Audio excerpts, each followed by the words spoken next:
operate the same policy today as usual. If you'd like a question, please raise your hand. We'll get around to as many of you as we can. There'll be a daily section after broadcast, and then there'll be a Sunday section. So we'll go with Ian Bolton, Sky Sports News. Hi Frank, how's things? Hi Ian, very good, thank you. Good. Look, let's start with some team news. I gather you've had several young players or younger players training with the squad over recent days. Can you just update us as well on Reece James? Is Kepa going to play against Morecambe? I'm not going to talk about the starting lineup for Morecambe, but Reece James is out for the game. Although he will be training with us tomorrow, but the game comes too early. The same as Andreas Christensen, and N'Golo Kante is out also. Minor hamstring injury, which misses this game. He's suspended for Fulham next Friday anyway, so we'll get him right. Those three are out, and the young players we've had training because of the original COVID rules meant we could only have a certain amount of players plus staff in the bubble. An alteration to that recently has meant that we can have some academy players to call upon who are being tested quite rightly in the process. And that's a big plus for us in terms of being able to train at the level we want to train. So they've been in to train with us, and some may be involved for the game on Sunday. Look, with Kepa, he's only played, I think, 4 matches for you this season. He's an international goalkeeper.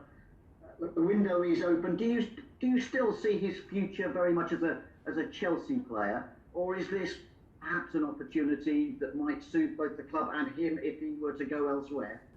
Well, at the moment he's our player, and I think the situation is clear. Edu's come in.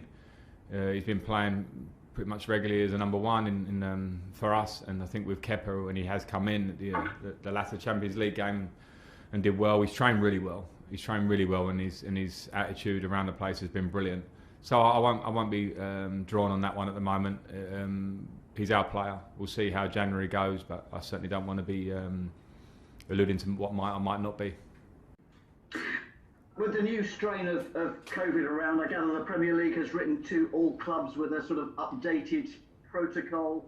Among the things that are coming in, more powers for the Premier League compliance officer, 3 coaches being used to transport players to matches instead of 2.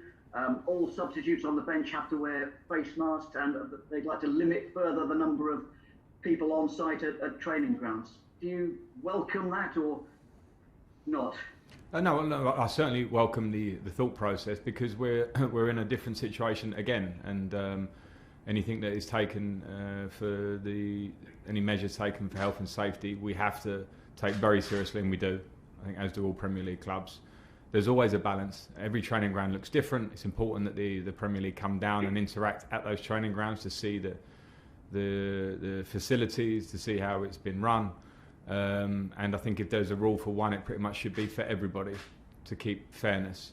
But yeah, things like the things that you've just mentioned, I think are just things that we have to take care with at the moment, and we'll do it as we're told by the Premier League, and we also have responsibility ourselves to do it as well as we can for the players and staff that are clearly in what is an official lockdown, are still coming to work daily and going home to their families. So we have to do everything right. Last one, Ian, please. The latest Premier League figures show 40 positive tests over 2 sets of testing. Were there any positive tests at Chelsea? And do you have any safety concerns about playing Morecambe, who until just a few days ago had their whole squad in isolation? Yeah, not just about playing Morecambe. I'm not going to talk about them necessarily, but I do have concerns because of the current climate. We have had some positives. We haven't had any players positive in the last couple of rounds. We have had small numbers of staff, which because we've been testing so regularly all the time here, I have to say our medical team have been fantastic. Over and beyond what the Premier League are laying down, we test, we take people out, we don't take any risks with anybody, and I think that's only right. Of course, whilst the country is in lockdown for a reason, whilst football carries on, it means there's a lot of mixing going on. That the country is in lockdown for a reason, as I'll repeat. So it's not the norm. We have to be ultra careful. So I'm not completely comfortable, but we have to toe the line. We have to try and keep playing, but safety must come first. And I think this is a real. There are lots of moving parts and things that are changing day by day, week by week. And I think that's just how we have to look at it. Moose.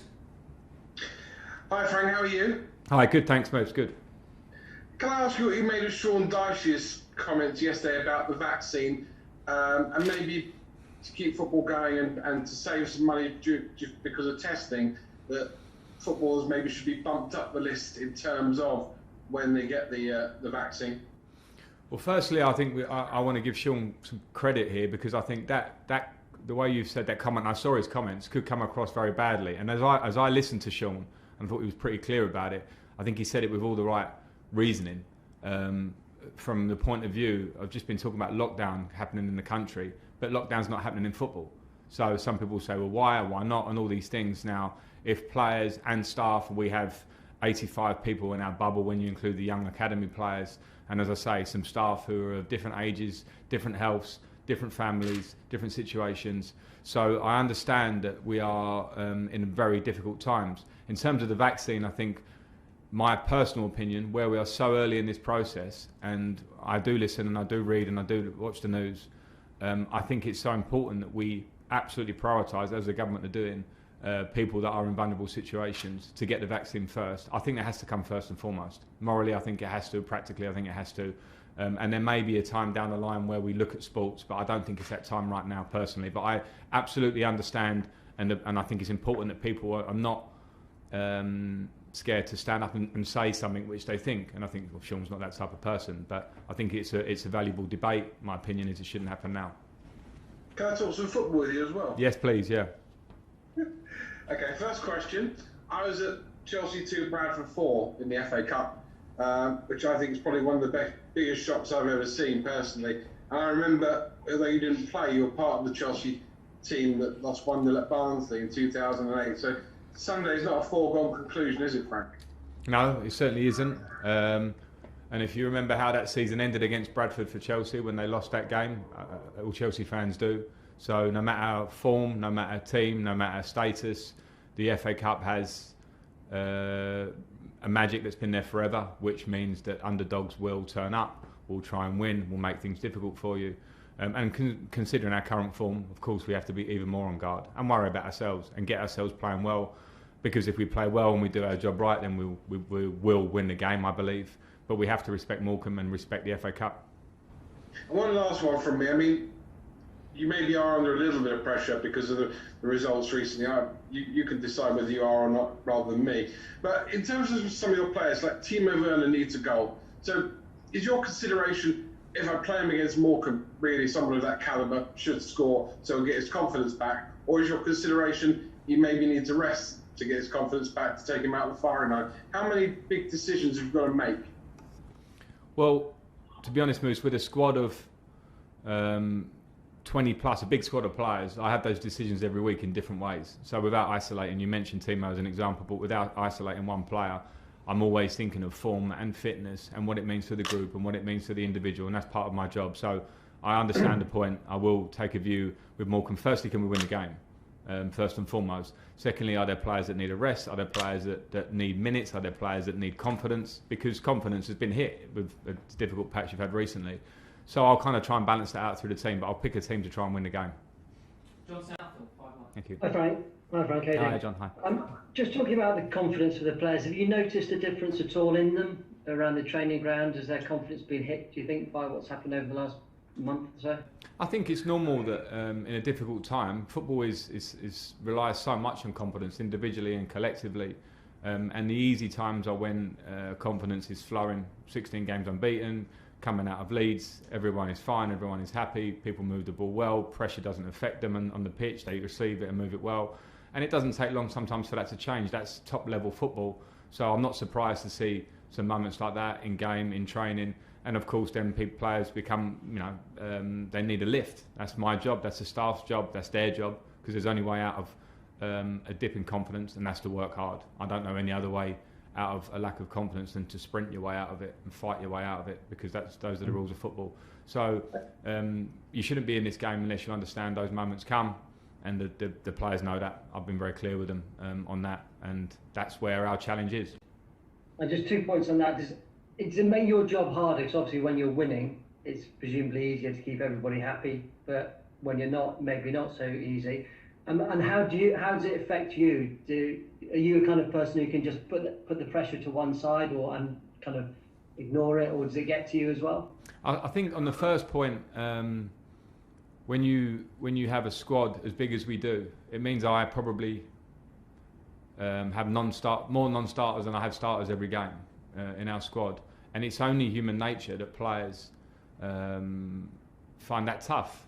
I found it tough when I didn't play. When you have so many, it means that you're asking probably for something a bit impossible if you ask for them to have a happy face and give everything every day and work through the week and not turn up for the business end. I think anyone in any job would say the same.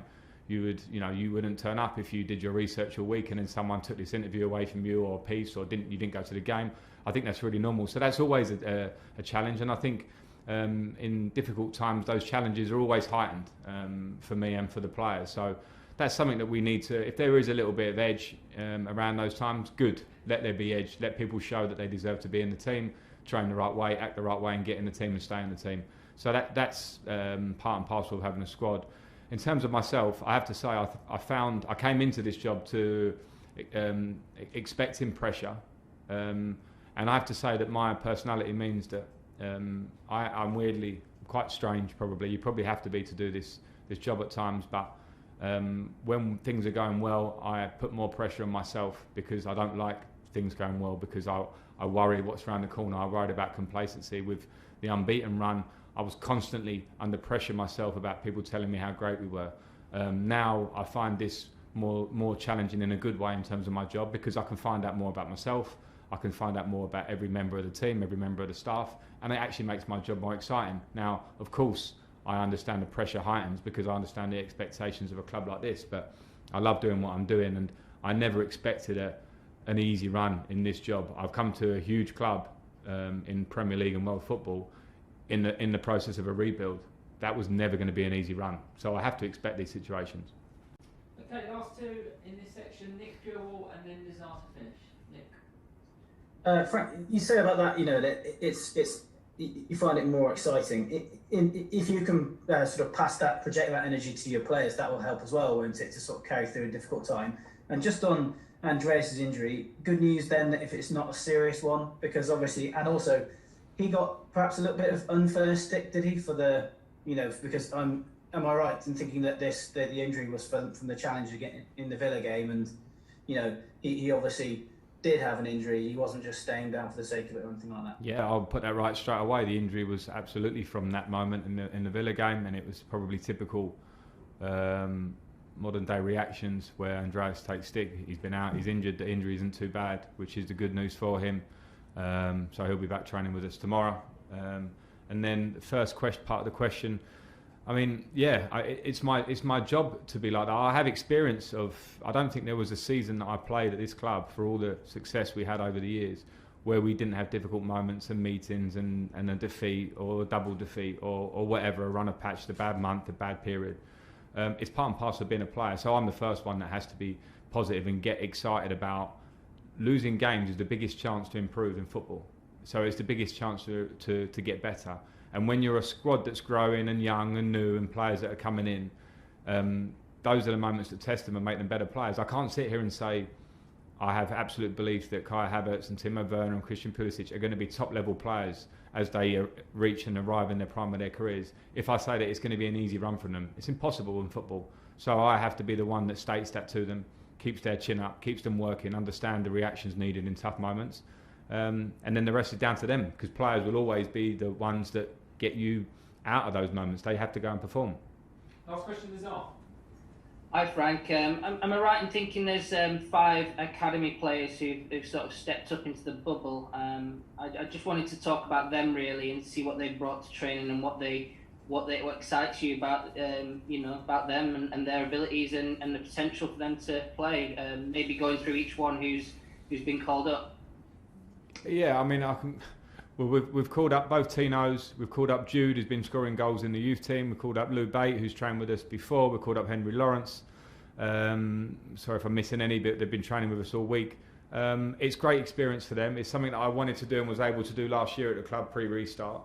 It helps training because for me it's really important to have competitive training, and having young numbers allows you to be really competitive without killing the players physically in between games. We've had a long week and they've been able to really help there. And they've also shown their qualities and come in, and it's always great to gauge young players, not only how quickly they take to the football side of training, but how quickly their personalities take to the uplift in pressure and level in training. It's something that I've always believed passionately about for the club, and I've seen a lot out of all of those players that have come to train with us, that they're real potential for us. There's lots of steps for them in all their different ways. But I've been really pleased to be able to do it because it's good. It's good for the older players because they see the younger players can speak to them and help them. It's good for the younger players to see what they can aspire to. Okay, that's the end of the broadcast section. So virtual cameras off. We're going to move on.